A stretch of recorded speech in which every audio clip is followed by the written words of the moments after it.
नमस्ते दोस्तों, स्वागत है आपका एक नई वीडियो में।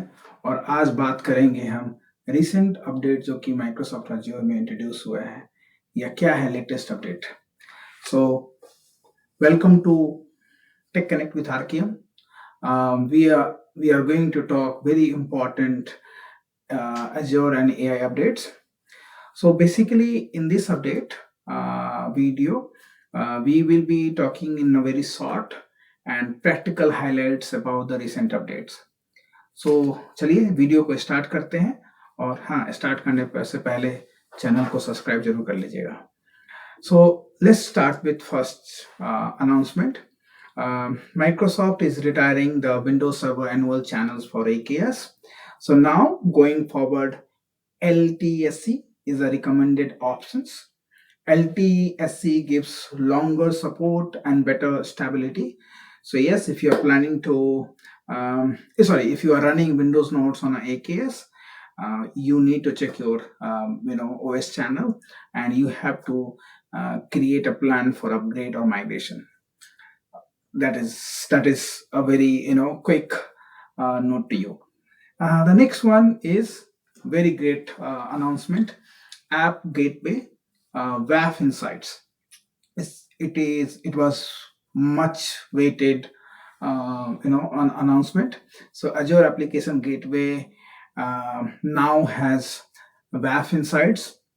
This gives you a visual interactive views for your WAF logs and metrics. So you can see all kind of attacks patterns, blocked request and trends, what is happening on a WAF, right? Application Gateway. Yes, and this will help you for monitoring views, metrics, trigger views.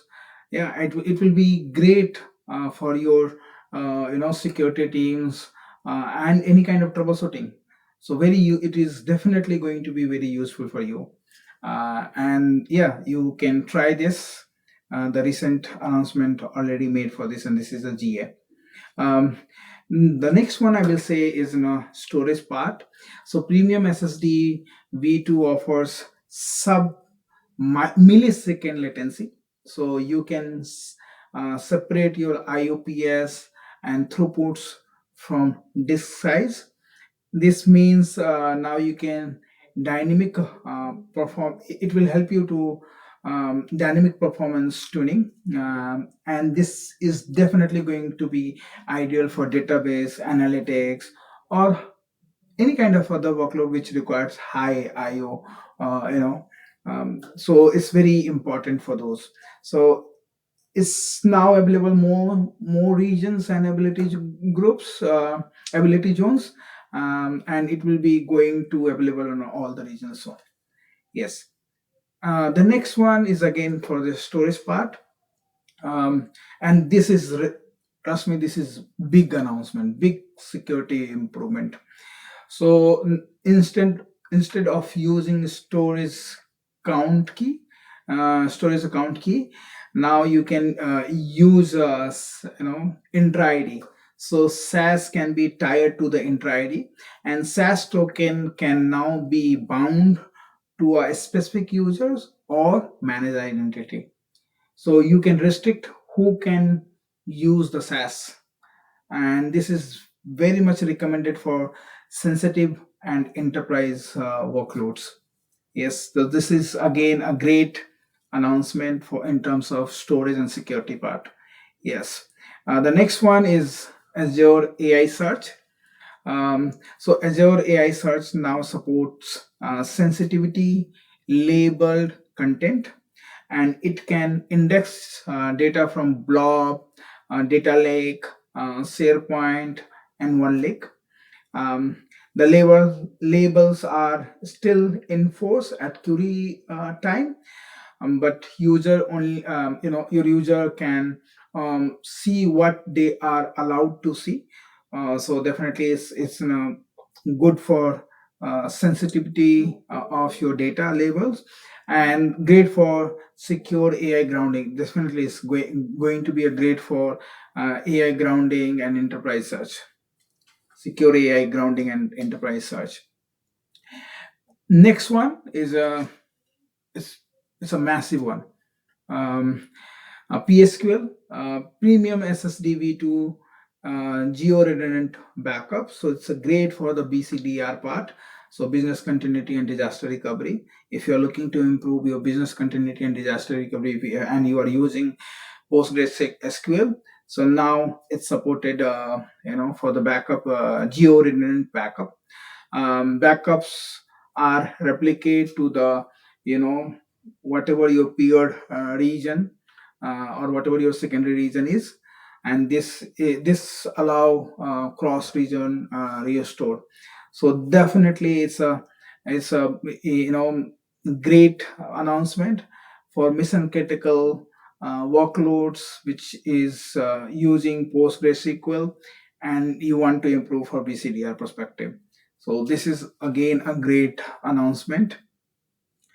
And the next one I will talk about, this is for the developers, MSSQL extension for VS Code. Every day is keep getting better. You can now create, rename, and drop database. Still in a preview. So yeah, um, but now you can import CSV and TXT files directly into SQL tables, and you can now it will support backup and restore to disk and blob. Yes. The next one on a Foundry level. So new OpenAI models now available via Foundry, and GPT 5.3 codex is focused on advanced coding and the migrations. So it will be great for refactoring legacy apps and the applications. And yeah, GPT Realtime 1.5, GPT-Audio 1.5 um, enable voice interaction, and perfect for real-time voice agents and assistants. The next one, Azure monitoring, and Azure monitoring, process data before any kind of. So you will have the pipeline help process data before injections now. So this can help you to reduce the cost. It will be cost optimization. You can able to perform some cost optimization. You can able to some cost on this. So it means you will have a pipelines before injecting data. Okay. And now you can use your own certificates. Also supports Kubernetes pod placements and the isolations. So this is again a good one. The next one is GitHub. Whoever loves coding, loves CLI mode, it's great for them. GitHub Copilot is now available directly in the terminal. So this is a CLI based coding agent, support planning, coding, review, build, and testing.